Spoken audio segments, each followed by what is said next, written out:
Hari itu Ahli Parlimen Pendang, Awang Hashim bangkitkan cadangan supaya Ahli Parlimen buat mental health screening atau saringan kesihatan mental. Dan saya juga kalau Tan Sri boleh arahkan untuk jaga kelestarian alam ini, satu pemeriksaan mental. Mental ataupun kita panggil bipolar mental disorder ini, kalau boleh buat kepada semua, termasuk kera di luar pun kita jaga, dalam chamber ni pun kita jaga supaya kita lihat orang akan lebih. Kalau kena kat saya pun saya terima Tan Sri, tak ada masalah. Tapi yang sedihnya, benda ni dibalas dengan nada yang cukup sinis oleh Johari Abdul, Speaker Dewan Rakyat. Baik, kita akan pertimbangkan pandangan Pendang. Mungkin juga kita mulakan dengan Pendang dulu.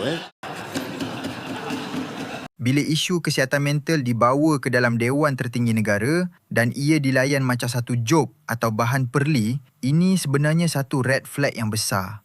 Ia tunjukkan betapa tebalnya stigma kesihatan mental dalam kalangan pemimpin masyarakat kita sendiri.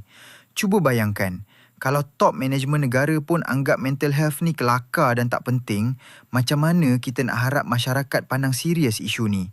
Macam mana orang biasa kat luar sana yang tengah struggle dengan depression, anxiety atau burnout nak rasa berani untuk cari bantuan?